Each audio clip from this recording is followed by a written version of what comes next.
கிருஷ்ணகிரி மாவட்டத்துல வேப்பனஹள்ளி, சூளகிரி, உத்தனப்பள்ளி, ராயக்கோட்டை உள்ளிட்ட பகுதிகளை உள்ளடக்கின தொகுதி. விவசாயம் செழிக்கும் பகுதியில கேரட்டு, தக்காளி, மல்லி, புதினா, பூ சாகுபடி மக்களுடைய முக்கிய வாழ்வாதாரமா இருக்கு. டாடா ஐபோன் உற்பத்தி நிறுவனம் உட்பட மின்னணு தொழில்நுட்ப நிறுவனங்கள் வளரும் தொகுதியா இருக்கு. பிப்ரவரி 23 வாக்காளர் இறுதி பட்டியல்ல தொகுதியில 1,23,389 ஆண் வாக்காளர்களும் 1,20,449 பெண் வாக்காளர்களும் 37 மூன்றாம் பாலின வாக்காளர்கள்னு மொத்தமா 2,43,875 வாக்காளர்கள் இருக்காங்க. வேப்பனஹள்ளி சட்டப்பேரவை தொகுதி 2008 தொகுதி மறுசீரமைப்புல உருவாக்கப்பட்ட புது தொகுதியும் கூட. தொகுதியில நடந்த முதல் தேர்தலான 2011 தேர்தலையும் 2016 தேர்தலையும் திமுகவே ஜெயிச்சாங்க. 2021 தேர்தல தொகுதியை அதிமுக தட்டி பறிச்சிடுச்சு.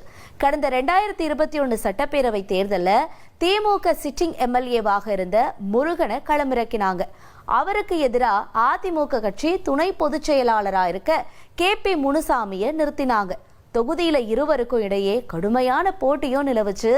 இறுதியில 94,104 வாக்குகளை வாங்கின KP முனுசாமி வெற்றியை வசமாக்கினார்.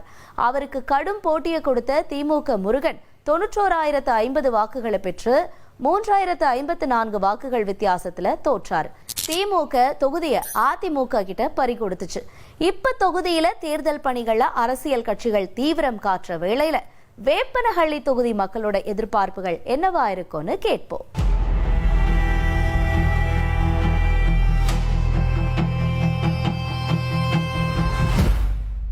ஸ்கூலுங்களுக்கு போக்குவரத்து, பசங்களுக்கு பஸ் வசதி, ஸ்கூலுங்க தரம் உயர்த்தணும்.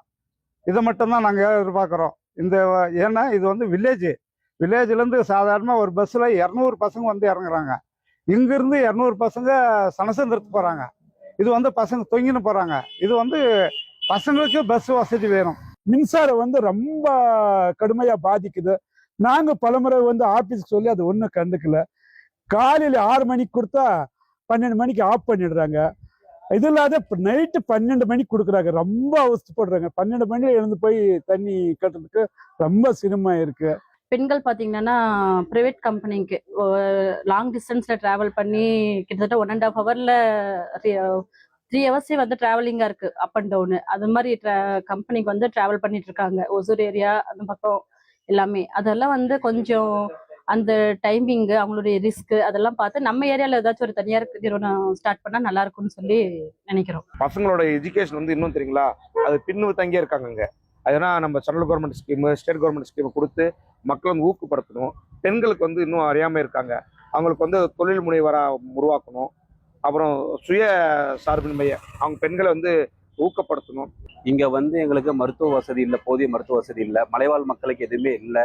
மெயினாக இங்கே வந்து நாங்கள் பண்ணுற விவசாயத்தை எல்லாமே இந்த யானைகள் வந்து எல்லாமே சேதப்படுத்திட்டு போயிடுது டோட்டலாகவே. அதுக்கு ஒரு மின்வெளி அமைச்சு தரணும்னு கண்டிப்பாக கேட்டுக்கிறேன்.